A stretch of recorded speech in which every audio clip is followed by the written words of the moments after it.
objection, the chair is authorized to declare a recess of the committee at any point, and all members will have 5 days to submit statements, extraneous material, and questions for the record, subject to the length limitations in the rules. To insert something into the record, please have your staff email the previously mentioned address to the previous mentioned address, or contact full committee staff. Please keep your video function on at all times, even when you're not recognized by the chair. Members are responsible for muting and unmuting themselves, and please remember to mute yourself after you finish speaking. Consistent with House Resolution 965 and the accompanying regulation, staff will only mute members and witnesses as appropriate when they're not under recognition, to eliminate background noise. I see that we have a quorum present. I will now recognize myself for an opening statement pursuant to notice. We're holding a hearing today entitled "Woman Leading the Way: The Democratic Movement in Belarus." I'll begin my statement. In the days leading up to August 2020 and the presidential election that day in Belarus, one after another, the presidential candidates who opposed Alexander Lukashenko were jailed or forced out of the country. The election then took place without international observers, under the control of state-owned media, and in an atmosphere of fear and intimidation. In the actual election day, Svetlana Sigunaskaya stepped in for her husband, Sergei Tsikhanouskaya, a political activist and blogger who was jailed just a few weeks before. During the election process, independent sources found that Svetlana Tsikhanouskaya received more votes than the incumbent Lukashenko, and when the election results came in, it was clear to Belarusians and the international community at large that the election had taken place in fraudulent conditions and that Lukashenko could not claim victory. Yet Lukashenko claimed himself to be president, underestimating the will of the Belarusian people and the strength of Svetlana Sigunaskaya. After 26 years of dictatorial rule, the Belarusian people had had enough. They gathered in the streets en masse and peacefully demonstrated against the Lukashenko regime and for their right to a new, free, and fair election. They organized themselves through new means of technology, sharing information over applications like Telegram. And what's so striking for many of us in the US was that they were led by a coalition of women who called for solidarity with Svetlana Sigunaskaya. Unfortunately, these peaceful demonstrations were met with state-sponsored violence that was organized and mandated by the highest levels of government. Security forces began to beat and detain hundreds of peaceful demonstrators, crack down on independent journalists, and intimidate opposition leaders. The Lukashenko regime took Svetlana Sigunaskaya into a government building, directly threatened her and her family, and thus forced her into exile in Lithuania. Later, activists like Maria Kalesnikova were kidnapped, and attempts were made to force them out of the country as well. And finally, journalists like Katrina Andreeva and Dara Sholtsova were arrested and jailed for simply filming peaceful demonstrations. Authorities have arbitrarily detained and physically, sexually, and emotionally assaulted tens of thousands of peaceful protesters, journalists, and civil society members. Today, hundreds remain in detention, and many have recounted experiencing torture, sexual violence and rape, beatings, and other ill treatment. At least 8 protesters have been killed. And today, the Belarusian people mark 221 days of resistance against brutal authoritarian oppression. It's been over 7 months in a fight to establish a rule of law and achieve a democratic future for their country.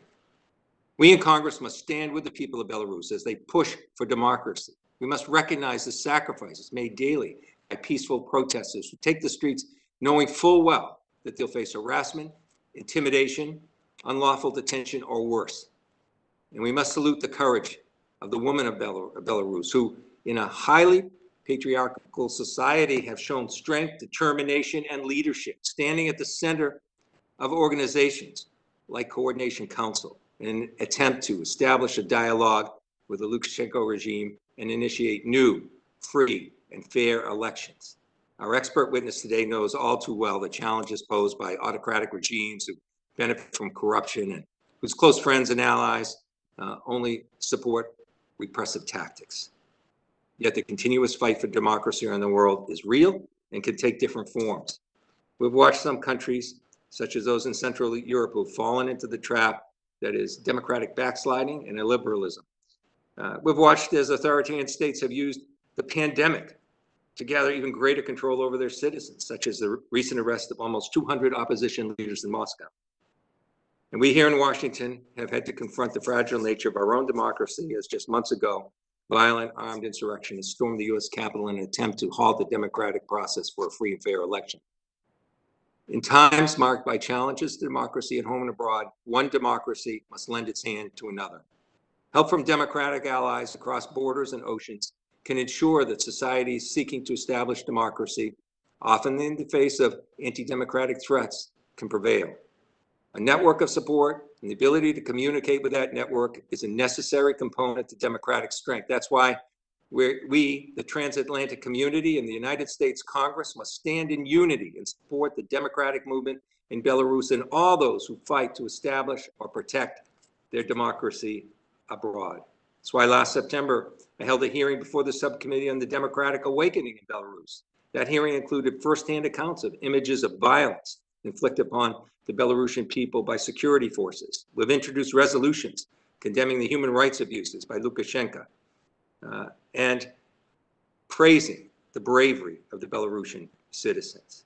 We've also passed a revised version of the Belarus Democracy, Human Rights, and Sovereignty Act, authored by Representative Chris Smith, which expanded the robust set of sanctions and authorities related to Belarus at the president's disposal.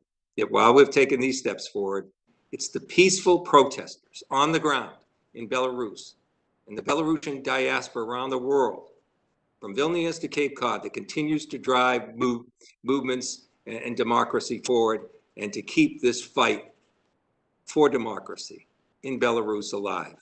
With that being said, I'm pleased to welcome the woman who has become the leader of the democratic movement in Belarus, Svetlana Sigunaskaya, as our expert witness today.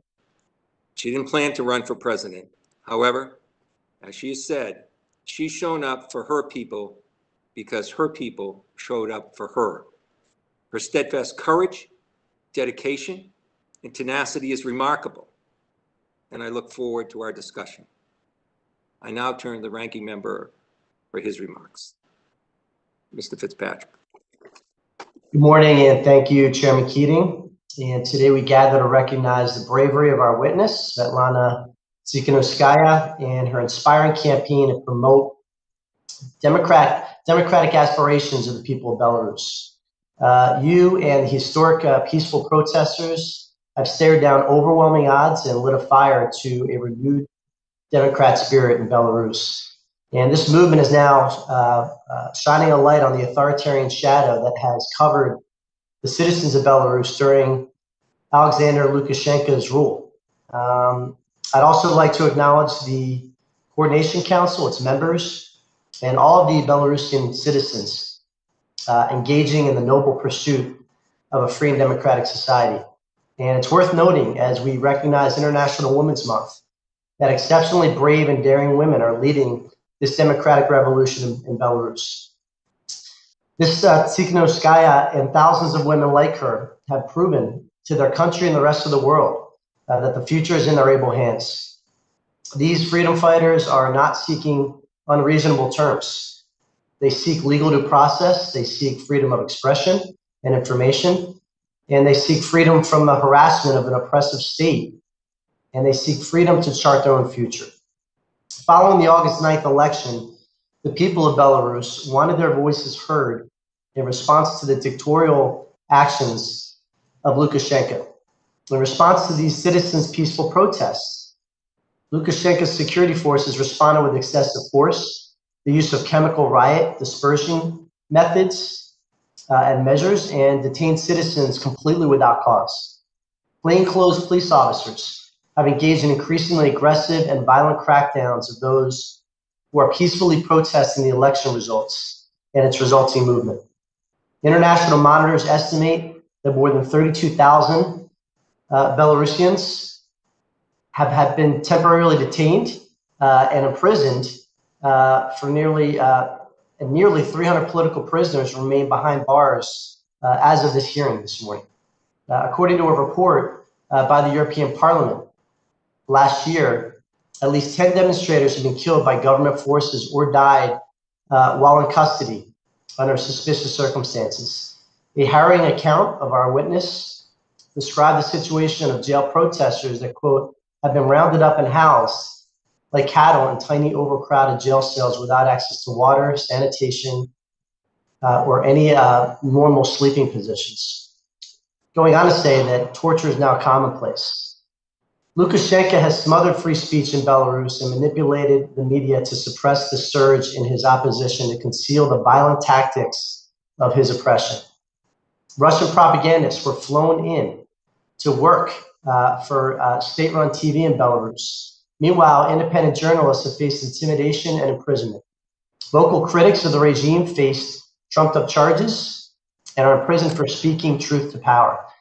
And as illegitimate regime in Belarus continues to normalize a litany of human rights violations, the calls for Mr. Lukashenko's for him to step down and recognize a new free and fair system of elections is gaining momentum worldwide. A group in my home state of Pennsylvania even organized a rally in Pittsburgh on a snow-covered day this year to raise awareness of the plight of their loved ones. And as such, the United States, in coordination with its European allies and partners, must be vigilant and robust in our support for Belarus and their civil society and those who are persecuted by the Lukashenko regime. In line with the Belarus Democracy, Human Rights and Sovereignty Act of 2020, which I co-sponsored, we must continue to demand the end of Lukashenko's violence, the release of all those wrongfully detained, and continue harsh sanctions for those complicit in these human rights violations. The illegitimate Lukashenko regime must once and for all step down and allow for free and fair elections to be held. The people of Belarus are demanding the right to chart their own future, and their voices deserve to be heard. I yield back. I'd like to thank the ranking member, and without objection, I'd like to recognize Representative Smith, who's the author of the Belarus Democracy Act, for a brief statement. Mr. Chairman, thank you so very much for inviting me to be, allowing me to be part of your panel, and to Brian Fitzpatrick as well as to you for the great work that you gentlemen are doing, and the subcommittee. Your resolution that is pending, I think, will again reiterate the bipartisan, bicameral support of Congress behind Tsikhanouskaya and the rest of the human rights activists and defenders in Belarus. The leadership that you have shown and that the people of Belarus have shown, despite incredible odds, despite the fact that the bullies are out there beating, arresting, torturing, and even killing the best and the bravest and the brightest of Belarus. The picture, Mr. Chairman, that you have painted, as well as the ranking member, is both bleak and hopeful. Bleak because Lukashenko is still in charge, but hopeful because the people of Belarus have you to champion their dreams, and that goes for this leadership led by women who are in exile, some of whom are in exile, others sadly are in prison. You know, my work on Belarus goes back to really the 1990s. And in 2004, I authored the Belarus Democracy Act, which really has become the template for Magnitsky, holding men and women in the Lukashenko regime, both in terms of visa denial and making them unable to participate in any kind of economic relationship with the U.S. and U.S. banks. I did it again in 06, 11, and as you pointed out, the 2020 Act reiterates and expands and puts an emphasis on sovereignty, because we know that the Russians are eyeing Belarus in a way that is reminiscent of what they did with the Crimea and other parts of the Ukraine. Again, according to the representative of the OSCE, the Belarusian authorities have filed at least 141 politically motivated cases against women. 49 are currently in detention or under house arrest.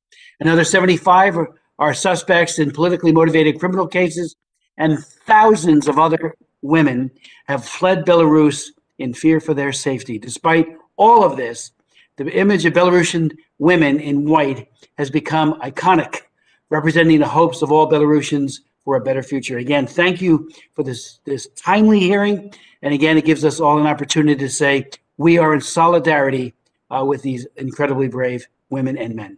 Thank you, Mr. Chairman. I yield back. Thank you, Representative Smith, and thank you for your longstanding work on this important issue. Well, thank you. I'll now introduce our witness. Ms. Svetlana Sigunaskaya is a central leader of the democratic movement in Belarus and a human rights activist who challenged Alexander Lukashenko at the 2020 presidential election. This Belarusian election was fraught with widespread fraud and followed by unjustifiable violence. In the months following, Tsikhanouskaya has been a symbolic leader of the Belarusian protests and has contributed greatly to promoting and organizing positive change in Belarus, both through her domestic and international engagement. The European Parliament recognized the fight of Belarusian people for democracy and freedom, led by Tsikhanouskaya, by awarding her, among other leaders, the prestigious annual Sakharov Prize. She's also received a series of international awards for her courageous struggle against the authoritarian regime of Lukashenko. I'll now recognize and state my pleasure at joining us, Ms. Sigunaskaya, for 5 minutes, and without objection, your prepared written statement will be made a part of the record. Ms. Sigunaskaya, you're now recognized for your opening statement.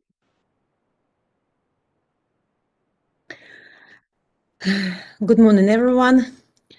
Chairman Keating, Ranking Member Fitzpatrick, Honorable Representative Smith, and distinguished members of the subcommittee. First of all, I would like to extend my St. Patrick's Day greetings to all of you. Mr. Keating, as you may know, for me, Ireland has a very special place in my heart. Mr. Smith, thank you for being here with us today. We deeply appreciate your tremendous support for Belarus throughout 2 decades, including all 4 Belarus Democracy Acts that you introduced and helped enact. Mr. Chairman, I would like to submit pictures for the record. Without objection, we can display those pictures as you begin your testimony. Thank you. So, I'm deeply grateful for the great honor of addressing you on behalf of the Belarusian people. I'm here to give voice to the thousands of Belarusians who face injustice, intimidation, and brutality, and who still continue to protest daily. It has been more than 7 months since Belarusians began the United Peaceful Protest Movement, which was met with unprecedented violence from the authorities. Over 32,000 people have been detained. More than 2,500 criminal cases have been initiated. Over 1,000 cases of torture have been documented by human rights NGOs. And there are 290 political prisoners at the moment. At least 8 protesters were killed.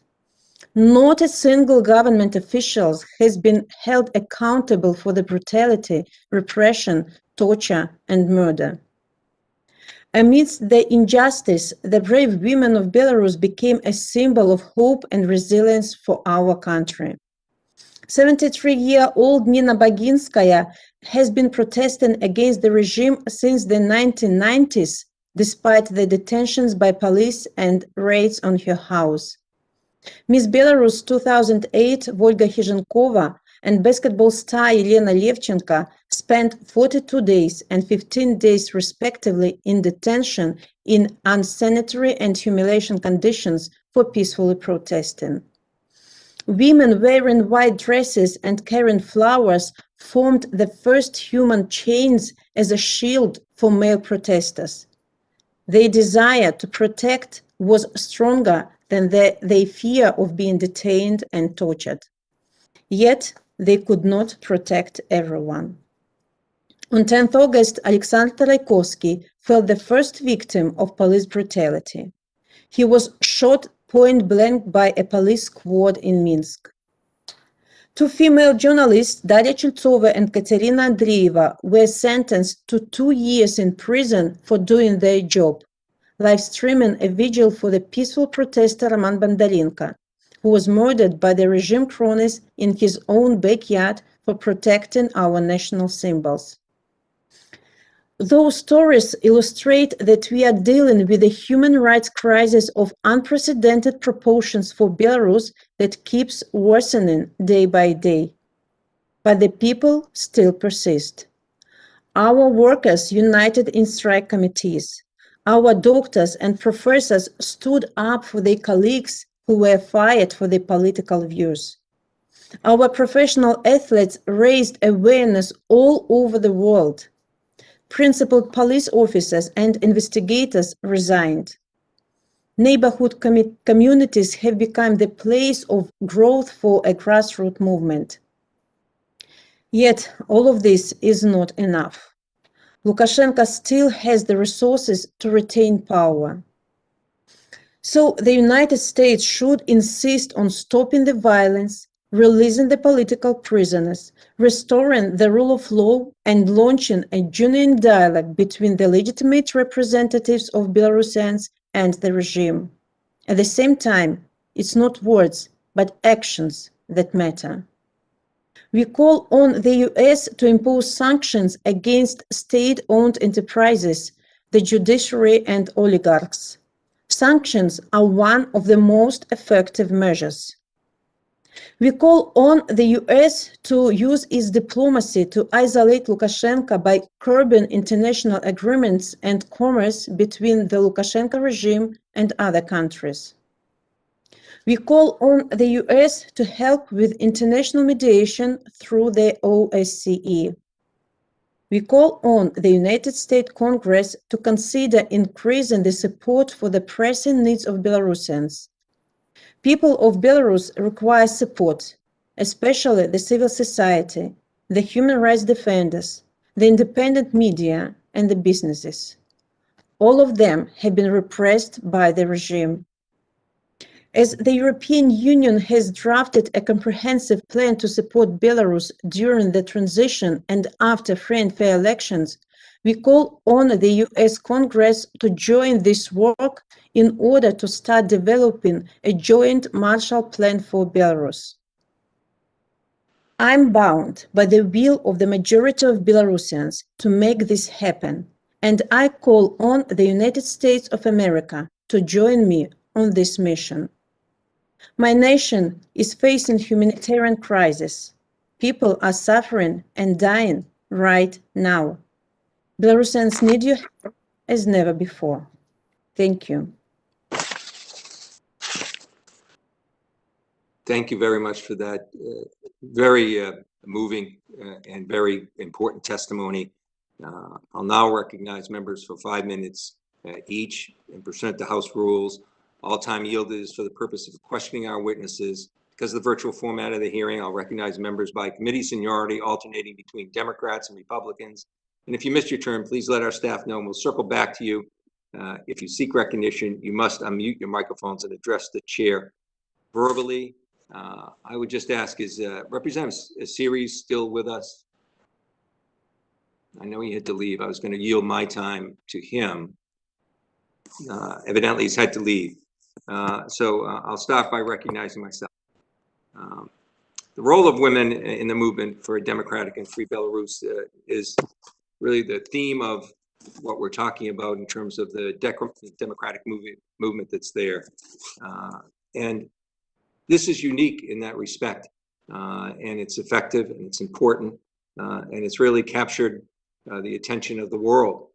And I'd just like to ask you what specifically you've seen as the role of women in spearheading this effort for free and democratic, elections and a democracy in Belarus.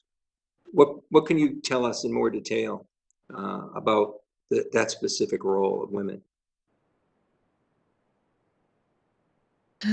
Actually, the women played a huge role in this revolution. And first of all, the fact that 3 women led this pre-election campaign inspired all other Belarusian women for fight. We three women were put on this position instead of our men. And it was really regime's mistake that they underestimated women of Belarus. Our ex-president always told that our constitution is not for women, that women will never be able to lead the country. But we managed, because women, especially Belarusian women, are really strong. And when our women were put in such circumstances, when they had to show how strong they are, they showed the most bravery that the whole world was inspired of. And after 3 days of hell the regime made in Belarus after election day, and thousands of men have been detained and tortured in jails, our women had to stand in front of our men, just hiding men behind of them to protect them. So our wonderful, peaceful women showed to the whole world that we are brave and we manage everything only because we want better future for our children, and we are ready to defend not only our children but our men as well. Yeah. I think you've changed, this effort has changed the dynamics, gender dynamics in the country as well. It goes far beyond this movement itself. Now, you've recently released the liberation plan of yours. Can you highlight the most important aspects of that and how the U.S. can be useful in seeing that plan come to life? From the beginning of this revolution, after the election and before election, we told that we need new elections because the previous elections were falsified, and just to step out of this political and humanitarian crisis in Belarus, we need new elections. But we need these new elections through peaceful dialogue with the regime. But we see that regime doesn't respond to our calls for negotiations. And that's why we systematically, continuously put in pressure on regime and his cronies. Inside the country, these are protesting movements, demonstrations, different initiatives. People are not giving up. And despite of this tremendous level of violence from the regime, people are continuing to fight. But of course, we need international support as well. We need international pressure, because democratic countries can't close their eyes on what's going on in Belarus. And they have to stand for the values of the democratic countries, for human rights, for dignity. And it's, you know, the situation in Belarus, it's a challenge not only for Belarusians, it's a challenge for European countries, for the USA, for Canada, just to prove that their values are not just words, that they have to stand for this. And we are a wonderful country, and we are on our own path for democracy. So we call you we call on you, stand with us in this difficult time and do your best for one more nation, proud nation, become a democratic country. Well, thank you. And I also want to thank you for meeting with Ambassador Julie. I spoke with her just the other day, and we're looking forward to her being recognized too by Belarus. I now yield to our ranking member, Mr. Fitzpatrick, for his questions. Thank you, Mr. Chairman. Mr. Chairman, I'd like to begin by asking you, sir, to please enter into the record a letter from the Free Belarus Coalition for Bipartisan and Bicameral Support requesting $30 million for fiscal year 2022 funding to support Belarusian civil society and the organic democratic movement. And I'm holding up the letter. That will be, per our instructions in the beginning, put on the record. Thank you. Thank you, Mr. Chairman. And this is in line with the bipartisan 2020 Belarus Democracy Act, which calls to increase foreign assistance. Ms. Tsikhanouskaya, thank you so much for being here with us today. We greatly admire and respect your courage more than you know. You are a beacon of courage, not just for us on this committee, but for the Congress and for the world. And ma'am, if you could just state for the record, in furtherance of this request for $30 million, how will the Belarusian assistance be best spent by Belarusian civil society and on pro-democratic initiatives?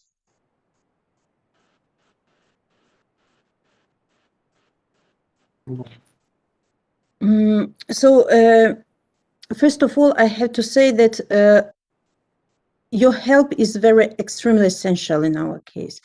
But I have to admit that we need rapid help because people are suffering now at this very moment in jails and on the ground.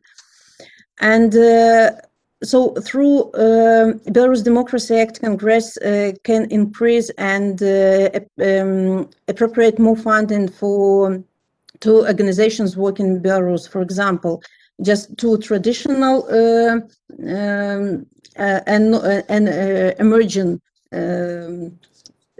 civil society, like traditional, we need help to NGOs like Defending Center Vesna, to media and to activists, and to emerging civil society like Telegram channels, YouTube bloggers, athletes, doctors, and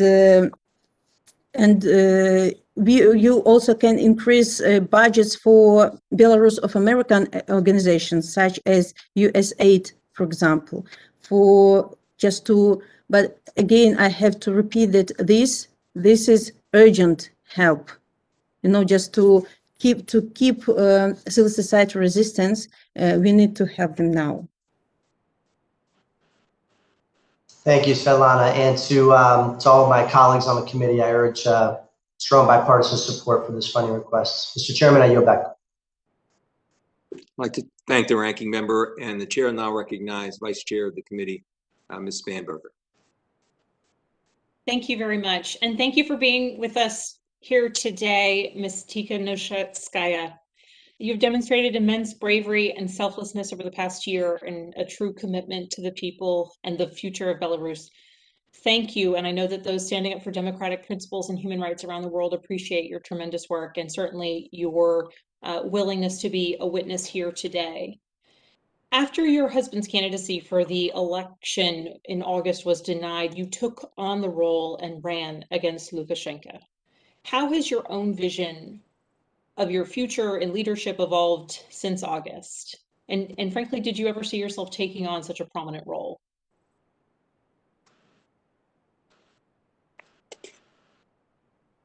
Thank you. I became in this pre-election campaign a symbol of resistance, a symbol of unity. But as a matter of fact, life put me in such circumstances that I had to take this responsibility and become a leader of this revolution. And I know that Belarusian people know whom they voted for. And I feel huge support from Belarusian people. It is rather difficult way.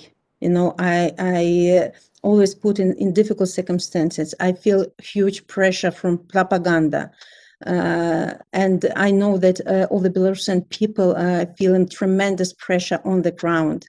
But knowing that I'm doing this for the future of all Belarusian people, for my children, for all those who are suffering in jails now. So I have to found strength every day of this fight, and I'm finding this strength in Belarusian people. I know that they are fighting, and they are not giving up. So I have no right to give up as well. It is difficult, but I'm a woman, and I will manage everything. Isn't that so true? Well, I'm curious then, how has your forced exile affected your ability to interact with the democratic movement back home in Belarus? And how has it impacted your ability to communicate and advocate and certainly lead this continued movement? It usual regime's practice to make the people flee from the country for them to stop struggling.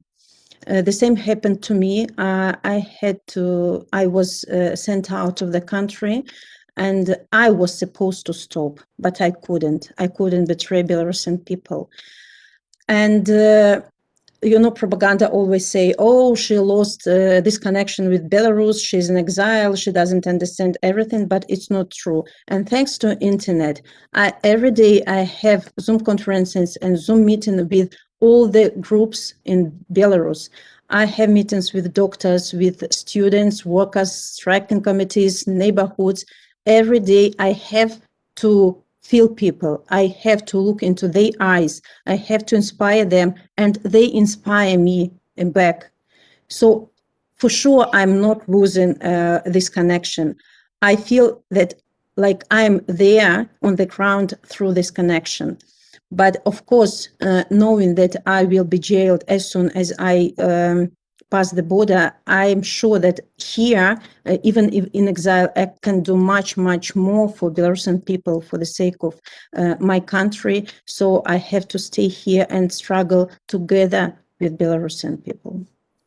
Well, I want to thank you so much for bringing your answers to this committee, certainly your experiences. Thank you for your continued work on behalf of the Belarusian people and on behalf of democratic ideals and values. It's amazing to see leaders like you who are fighting for the rights of the people they should be representing and that they want to stand up for. So thank you again for coming before this committee. Thank you for telling us as a committee what we could be doing to support. And I think you've heard so far that you have many American members of Congress who are paying close attention to your ongoing struggles and the struggles of your people. So thank you very much. And Mr. Chairman, I yield back. Chair, thanks. Vice Chairman, it's my understanding that Representative Wagner has yielded her time to Representative Smith, so the chair calls on Representative Smith for his questions. Thank you very much, and Ann, thank you very much. Mr. Chairman, thank you again for this important hearing, so we can reassert, recalibrate, and do even more to help the democratic opposition in Belarus. And Svetlana certainly epitomizes grace under pressure, courage under pressure, and we are all inspired, I think, beyond words, to do more to assist. You, in your recent appeal to the United Nations, the EU, and the United States, Svetlana, asked that political prisoners, and trying to support political prisoners, that we sanction prison chiefs, judges, prosecutors, prison guards. And I'm wondering, if is it your sense that we're doing enough to try to impose those sanctions? Obviously, getting the names of those individuals is extremely important. And the more we have that, the more we can try to hold them to account. You've also noted the gross mistreatment of the female prisoners, including threatening to take their children away, humiliation of all kinds, beatings, all kinds of assault, humiliation. That needs to be, if you could perhaps elaborate on some of that, because it is outrageous. I've met with Lukashenko twice. He is a bully. We all know that. I think he's an egomaniac. We all know that. But for those who are behind bars, we've got to find the most effective strategies to intervene and to do it immediately. And just bottom line, do you think we're all doing enough? The European Union, the United States, the UN, and be blunt. Everyone means well. We all mean well. This is totally bipartisan. And again, the chairman, I think, is doing a great job. His resolution will again give us an opportunity to speak out with one voice when that comes up on the floor of the House. But please don't worry about being diplomatic. We got to know, are we doing enough? Svetlana? Yes, I'm here. I have to say that I'm really grateful for all the actions that Europe and America and Canada have done already, because you stand for us in in crucial moment of our revolution. Just after the elections, no one country recognized Lukashenko as legitimate. everybody told that elections were fraudulent, Lukashenko is illegitimate, and just I ask you at the moment to be consistent in your vision.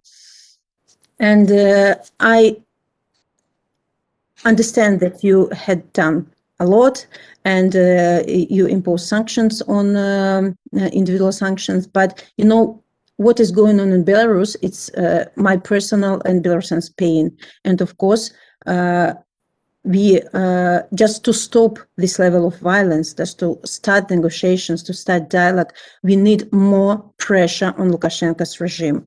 And in this way, I suppose that sanctions are the most powerful leverage to make this regime to respond to our calls for dialogue. And now we need to widen this list of individual sanctions. These sanctions should be imposed on security forces officers, judges, educational and sport officials who support regime, who in this or that extent were involved in atrocities and humiliation and violence in Belarus. And also Congress should also legislate for wider sectoral sanctions, such as in the oil and gas and potash fertilizers industries, just to strike at the regime's most important benefactors and primary sources of resilience. So we have to put sanctions on those like wallets of Lukashenko that support regime, and support regime means supporting violence and tortures in Belarus. So I'm sure that you can do more and more, and until this violence stops, we have to put greater pressure on the regime. Thank you. Thank you. Thank you. Thank you, Representative. Chair now record is Representative Wild.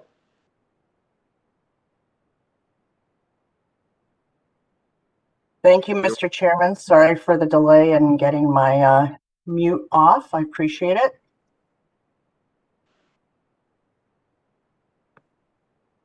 Sorry. Okay. Okay, I'm ready to go. I'm sorry about that. First of all, I just want to start by echoing comments made by my colleagues in recognizing your courageous efforts to build a democratic future in Belarus. Your leadership is inspiring, and my question is about the role of U.S. diplomacy. I'd like to know what your thoughts are on the role that might be played by newly appointed Ambassador Julie Fisher in promoting democracy and supporting the democratic aspirations of the people of Belarus.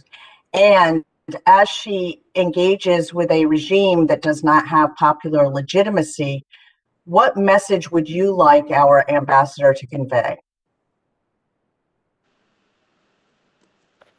Thank you. As a matter of fact, I met with Julia Fisher. We had a wonderful conversation, and I saw such a huge empathy for Belarusian people from her, and I understood that she would be the greatest diplomat on the ground ever. And of course, we welcome presence of Julia Fisher on the ground for her to monitor the situation in Belarus. She can visit jails just to see conditions of keeping women and men in jails. They are unhuman, I have to say. She can visit trials, you know, to see that there is no law in Belarus. She can support civil society in different ways. But very important moment, Julia Fisher hasn't give credentials to Lukashenko. He is not legitimate president, and he can't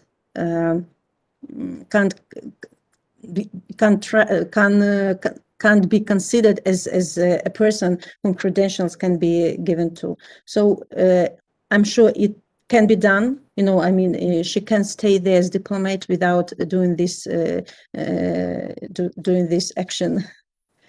Thank you. And I have a little bit more time, so I also wanted to ask you, you have called on the pro-democracy movement to hold demonstrations on March 25th, on Freedom Day, marking Belarus' Declaration of Independence in 1918. What I'd like to know is, what can we as members of the US Congress and others who stand in solidarity with pro-democracy forces do that might be helpful to put pressure on the regime ahead of that day or on that day? On the 25th of March, it's our Independence Day in Belarus, and people went out for demonstrations every year. And for sure, this year will not be exclusion. And moreover, people demand this day will be the beginning of the new wave of demonstrations in Belarus, new wave of protest and movement. And people really have this inner demand to show them that we are here. We are people that have our rights for, to vote, to say everything. And they, of course, people will go for the rallies, and people are continuing putting pressure by different initiatives. And just to support these people, the whole world have to show solidarity with them, to be vocal about them, to put these facts on media that, look, Belarusian people are fighting, they're still there, and we have to help them. Just put our question of Belarus on the agenda. Be with us with any different ways. Talk about us in social media, in social networks. Put us on the agenda, and we will see this, because international support is extremely important in our case. We have to know that the whole world is watching us, that we are not alone. Thank you so much. We will do our best to support you. I yield back, Mr. Chair. Thank you, Representative Weil. Representative Wagner is now recognized for 5 minutes. I thank you, Mr. Chairman, for this very important hearing. I'm proud to stand with the Belarusian democratic movement as it demands greater freedom and respect for fundamental rights from the authoritarian Lukashenko regime.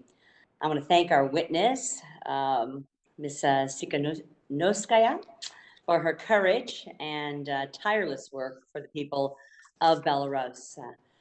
Mrs.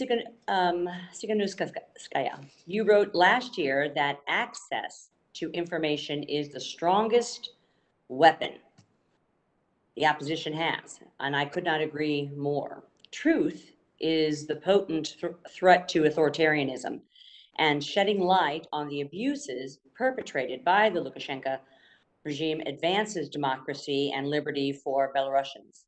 What more can the United States do to support independent media in Belarus and amplify voices that continue to exercise their rights to dissent and free speech?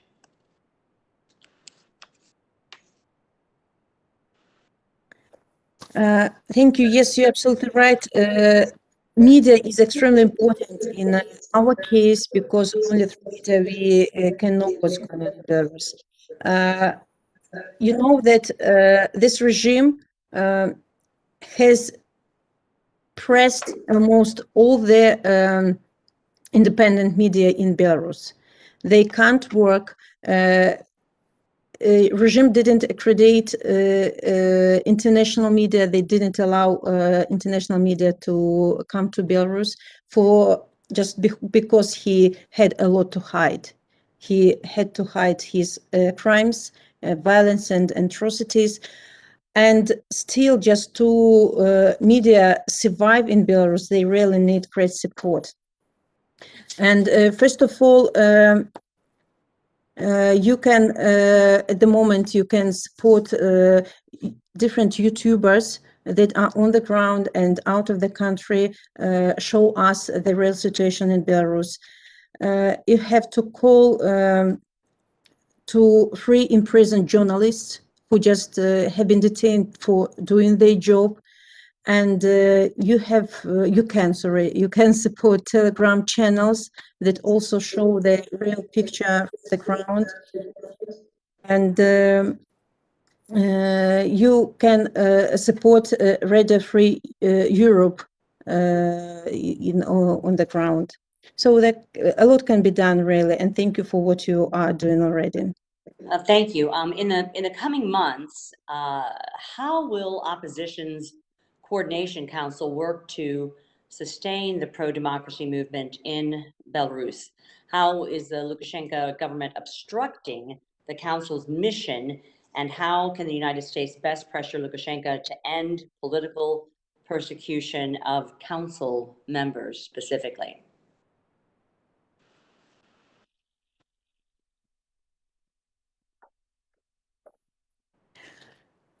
Coordination Council was created as a platform for negotiations, and they are building structures inside the country, different working groups that are working with students, with striking committees, with neighborhoods and all that stuff. And this new form of social groups, grassroots social groups, are extremely important. It's like democratic, new building of democratic organizations. We have never had democracy. It's a pity in our country. It's like grassroots democracy.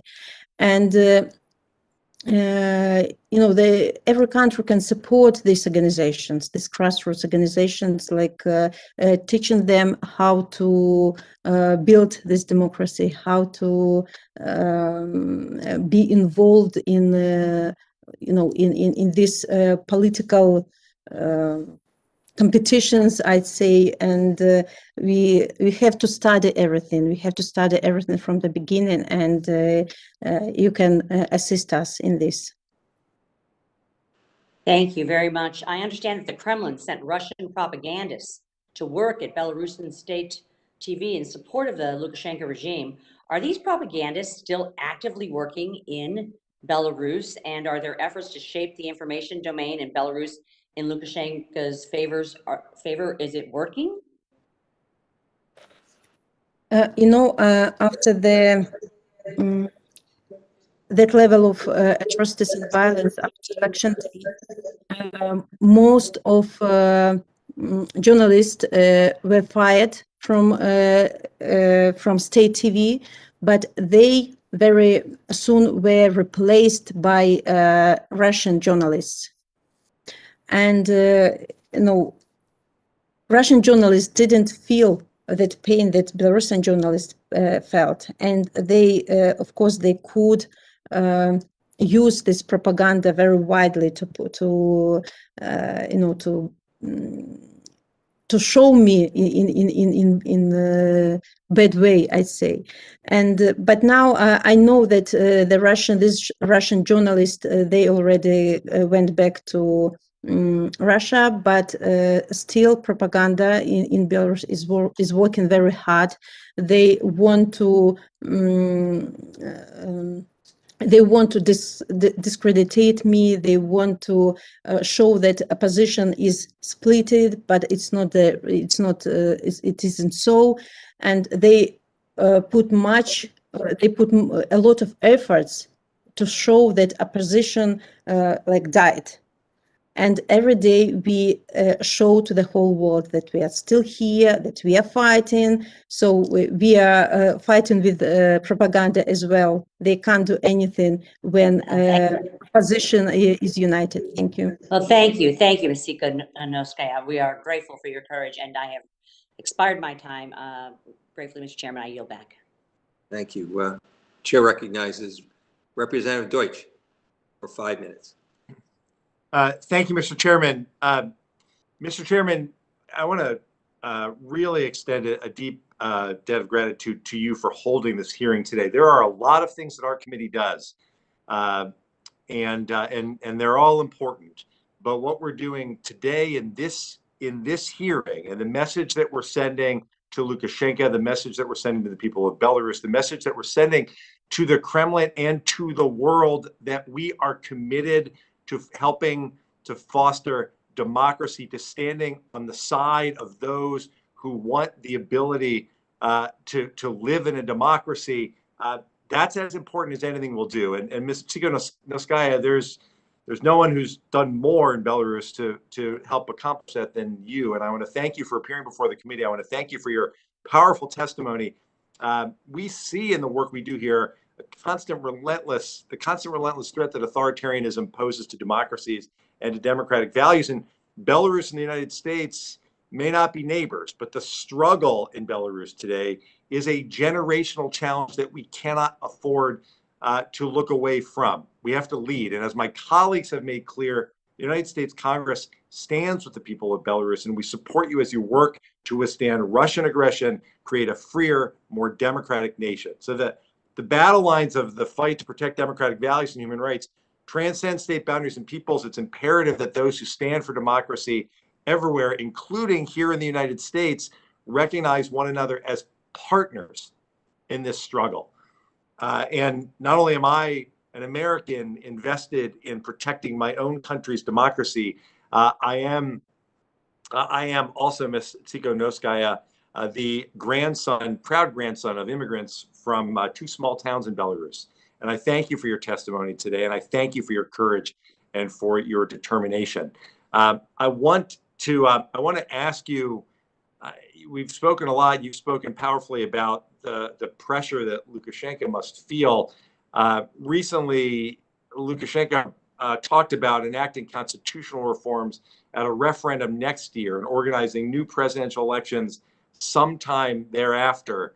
How do you interpret these actions, and what can we do to not fall prey to efforts to shield Lukashenko and others responsible for the jailings, the attacks on journalists and activists from our actions now? What do we do here with this?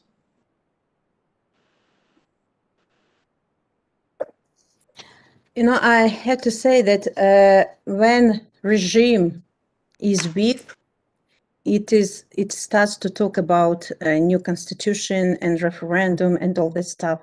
We are talking about new elections. We are talking about dialogue between society, civil society, and regime.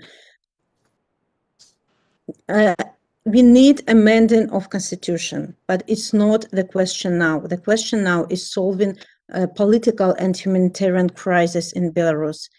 And these amendments of constitution, ex-president is talking about, it should take place alongside with new elections or right after the elections. We have to show priorities in our revolution. And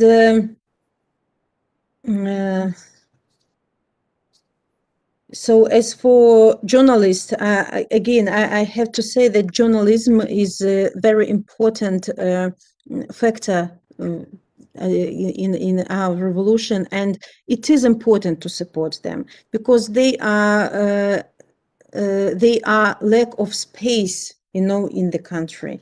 They can't earn their money just to show us this truth. So this technical support to journalists is very important.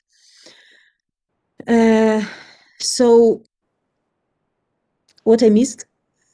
No, I appreciate it. As I finish, I just want to thank you again for your courageous leadership. I want to thank the chairman and the ranking member, Mr. Smith, others who have been helping us focus the world's attention. And as you approach these Freedom Day protests, as you talk about the need for grassroots democracy, and even as 400 activists have been sentenced to prison, including a 16-year-old suffering from epilepsy who was sentenced to 5 years in prison simply for participating in the protest. Please know that it is not just this subcommittee and the House Foreign Affairs Committee, but that the United States Congress and the people of the United States stand with you and the people of Belarus in your rightful quest for democracy. And we're so honored by your presence today. Thank you very much. I yield back. Thank you, Mr. Deutsch. That was, thank you for your strong remarks and incorporating your family background. That was very meaningful. Representative Titus is recognized for 5 minutes.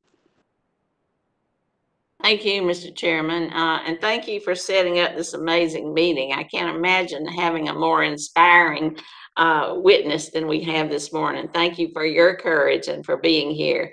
I would just ask you if you would maybe elaborate on the plan that you call the Liberation Plan that you came out with in February. Talk a little bit about maybe your deadlines, what you see as part of that plan.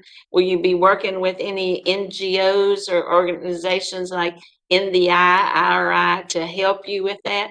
And is part of that plan dealing with COVID? I know that Lukashenko has just pretty much denied COVID and said it's go to a spa and drink vodka and you'll be okay. But someone of your stature and your presence could have a lot of impact on addressing that issue as well. COVID situation is rather, I'd say, interesting in Belarus because when the whole world was struggling with COVID, with the first wave of COVID, our regime told that there is no COVID in Belarus, and even if it is, so you can treat it with the tractors and vodka. And at that very moment, when regime didn't take care of Belarusian people in spring, Belarusians had to take care of themselves, but of themselves. They started to buy this usual masks for doctors and this special breathing equipment. They collected money to buy this equipment for hospitals. So at that moment, again, we had a proof that government doesn't take care about the nation. And now the situation is also very bad with COVID on the ground, but we know that real numbers are much higher than government say. And one doctor who dared tell the real numbers was immediately fired from the hospital, just for telling the truth. And as for our plan, there can't be deadlines here. Of course, we want new elections to happen on September. For this, we have to start dialogue this May. That's why people are beginning the second wave of protest and movement in Belarus on the ground. That's why this is a very crucial moment for all the international society, for all the countries and leaders and organizations to put maximum pressure on the regime to make him answer our calls for dialogue. So we have, if we can say so, spring is the beginning of protests. Till May, we have to organize this dialogue platform on the basis of OSCE and start to negotiate about new elections in September or October this year. Thank you very much. You have quite a task ahead of you. Are you working with any NGOs on the ground there? Are there any formal organizations, or is it just kind of spontaneous protest? It's very difficult for NGOs to survive in Belarus. Mm-hmm. They are pressed, they are under constant pressure. And, we can say that we have like legal NGOs in Belarus and illegal. I can't pronounce these words, but this is our reality. Uh-huh. And we are just trying to help, and international society is trying to help a different kind of NGOs on the ground for them to transfer this help to people who are suffering, people who are in prison, people who that are fighting. So we have to look for new forms of helping these NGOs. It's very difficult to work in the country where there is no law, where all the organizations that are helping people are under constant pressure of the regime because they don't want this organization to help. Yeah, they don't really want it to exist. Well, thank you so much, and thank you for being here and for your courage. Just be careful there. Just be careful. Thank you so much. Thank you, Representative Titus. Representative Schneider is recognized for 5 minutes. Thank you, Chairman Keating. And as others have said, I can't thank you enough for having this hearing. And Mrs. Tsikhanouskaya, I can't thank you enough for spending the time to share with us your story, but also can't thank you enough for the inspiration you provide to your country, to the world, for democracy, for courage and bravery and hope. I join with my colleagues, colleagues on this panel, who I believe are representative of the entire United States Congress, and by extension, the entire American people, in standing in solidarity with you, with the heroic women leading the way, and with the entire Belarusian people and the pro-democracy movement. Personally, my story has connections to Belarus. My maternal grandfather's family was from Brest-Litovsk in Belarus. They came here at the turn of the last century, but we can trace deep roots back there.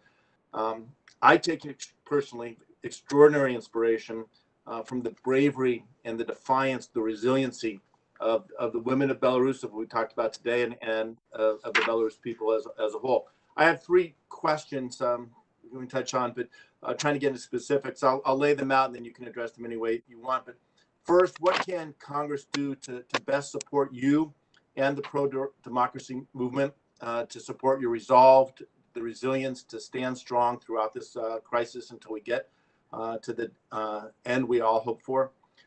Towards that end, in more detail, what pressure can we apply to the regime? You mentioned sector-specific sanctions. What specific sectors do you have in mind, and are there specific entrepreneurs we should be focused on? And finally, what can Congress, the United States, and our allies do to, in your words, create a positive program for change for a new Belarus?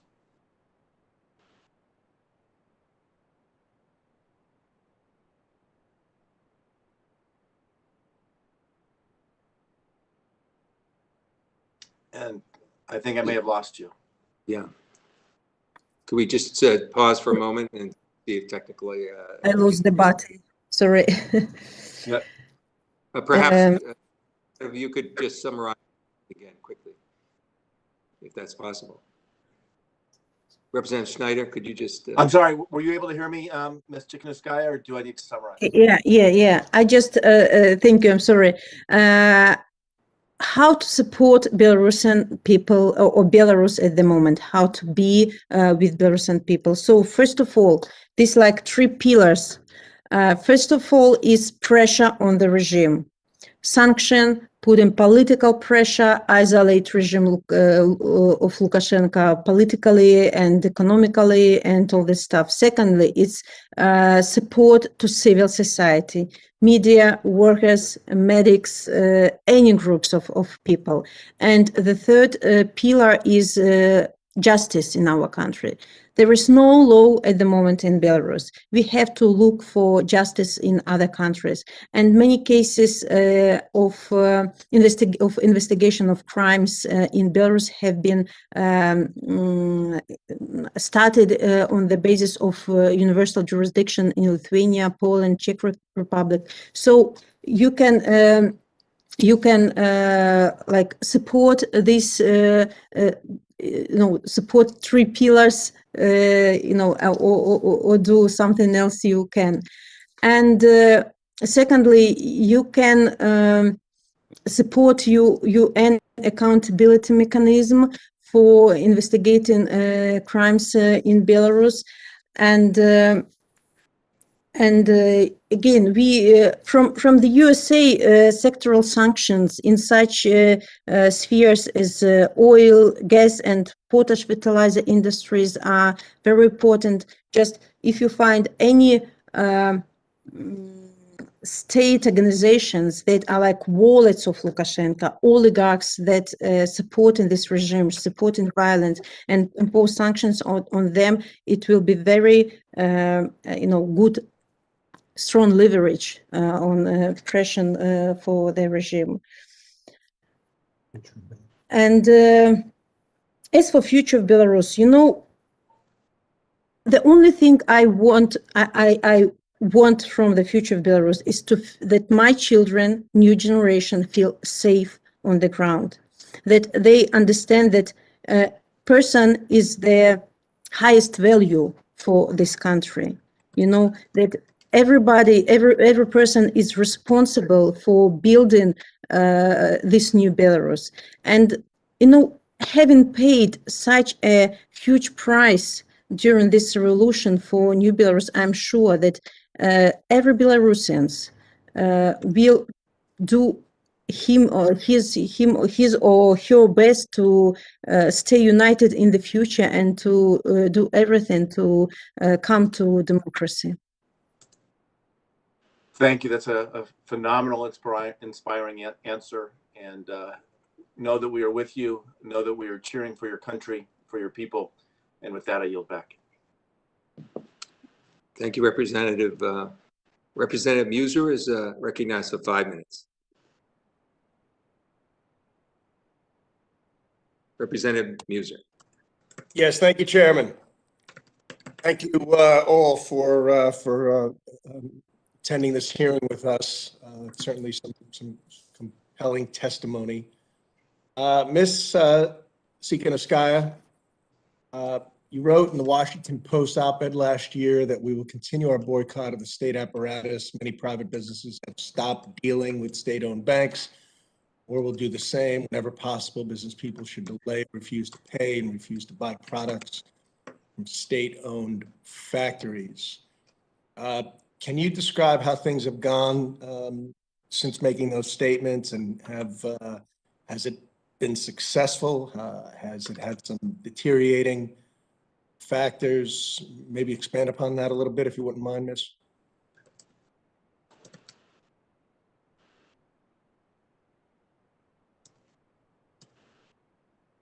So can you repeat the question? When your comments in the Washington Post op-ed that you had written last year, where regarding boycotting of state-owned businesses and factories, can you please expand upon how that, what that was met with? Heavy resistance, problems for you personally? Has it met with any success?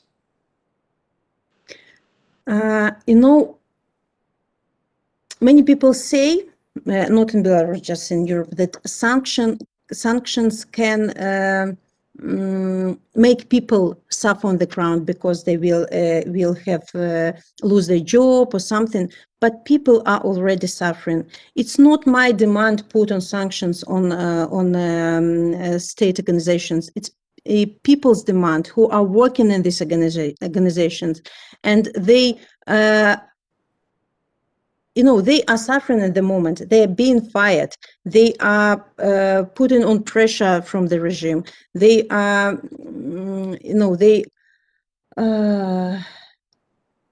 humiliated on the factories in different ways. They get small salaries and have a lot to do on the factories, but still they need this sanction because people understand that this economical pressure will ruin this regime.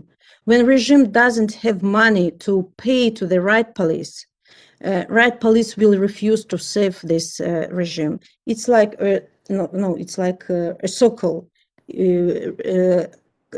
Factories doesn't pay regime doesn't pay right police, and regime doesn't have support, because the only support at the moment regime has it's violence executed by right police. So people are ready to suffer because of lack of salaries, but they want this regime, they want to change this regime so much that they want the sanctions most of all. Okay. And so the 9 Belarusian officials and human rights and 4 entities related to human rights abuses that were sanctioned several months ago, has that been effective, and should that be expanded in your view? Based on what you stated, we should be engaged in more heavier sanctions of more individuals as well as entities that are part of this oppression? Of course, I have to say that we are grateful for all the sanction list you have already imposed, but we see that the number of people is not enough, because this very narrow circle of people sanctions, they know how to avoid these sanctions. They don't have assets in your banks already. They know how to avoid this.